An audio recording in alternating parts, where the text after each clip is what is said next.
Welcome to Art Toronto. My name is Mia Nielsen. I'm the director of the show. And today we're going to hear from Tristan Unrau. He's a young painter, Canadian born, based in LA. He's going to let us into his studio and show us a bit about his practice. Enjoy.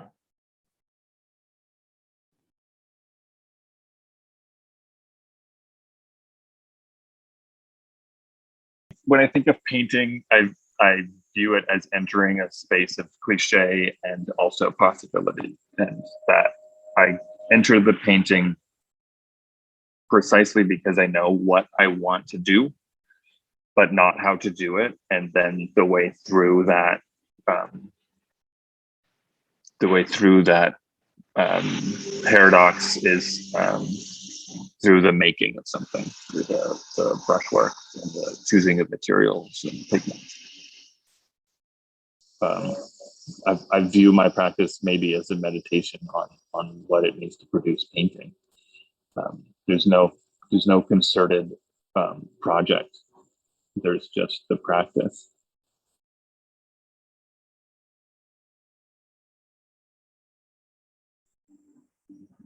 In the studio, I find it helpful to have dualities in mind when painting. Um, these can be poles with which to orient myself, a way to stabilize my way of thinking about making work. Um, dualities like fear and hope, that's an important one for me. It's an important pairing to have in mind, that encapsulates the full range of expectation and disappointment that I go through in making each painting. And that duality scales nicely out to things like having a career or a relationship or a sense of self. Um, a more abstract duality that I find useful to think about when I think about what I want to paint, is in the form of two questions. The first is, what does it mean that seeing reveals so little? And the second is, what does it mean that seeing reveals so much? And then there's more basic dualities, like the shifting between a cartoony line versus a realistic line, or painting loose versus painting tight, painting wet versus painting dry, small paintings versus large paintings.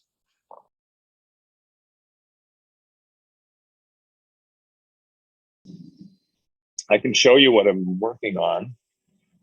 Maybe it will give you more context for what I just said. These are all unfinished. This is going towards, with my gallery in LA, they're doing a online platform with Werner in a month. So I'm going to show these 4 paintings. This one's close to done. This one is not done yet. This is sort of a simple cartoony depiction of the polarity I was talking about earlier between hope and fear. It also references Michel Mayer's paintings in the 90s. And yeah, then throughout the day, I'll work on 3 or 4. This painting is almost done, just needs some highlights. This is very early stages. This painting will be quite thick, I think. Lots of impasto, which I haven't started yet. As you can see, it's really thin still.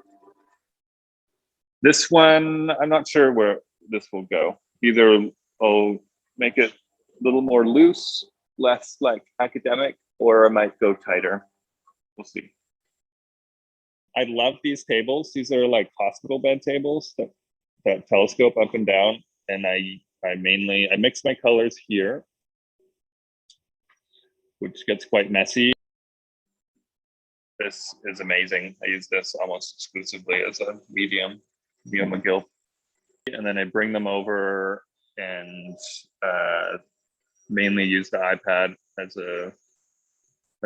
where the reference images sit. Yeah, and then this is my This is my messy work desk.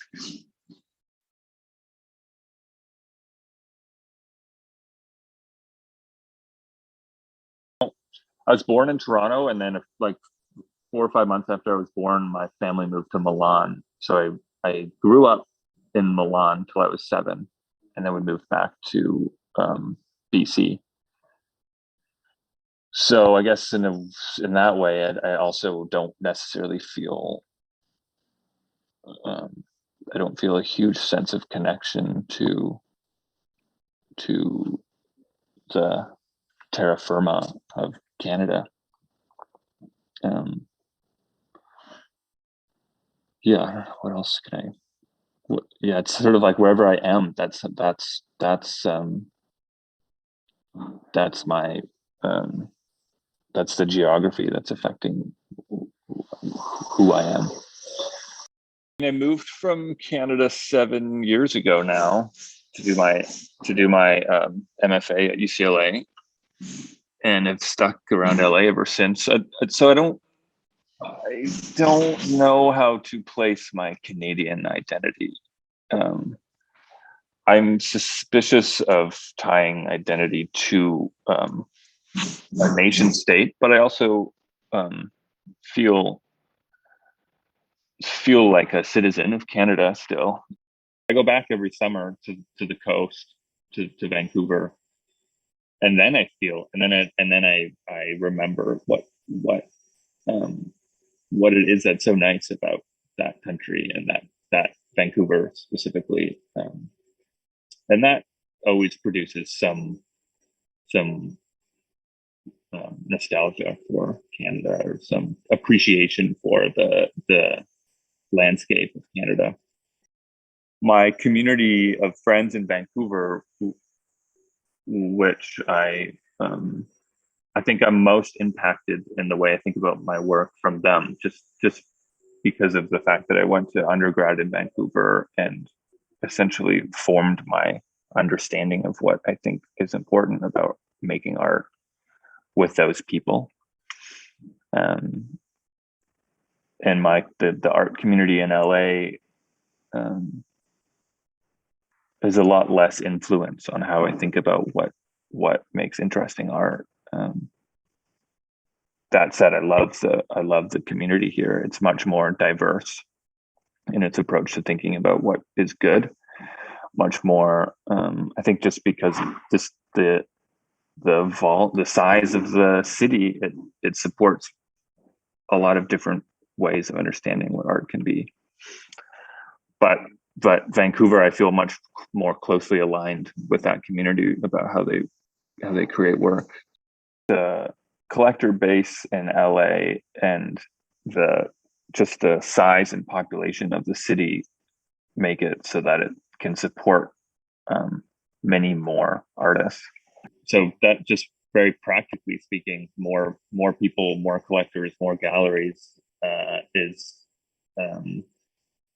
relates to more opportunity to sell the work and to make a painting career viable.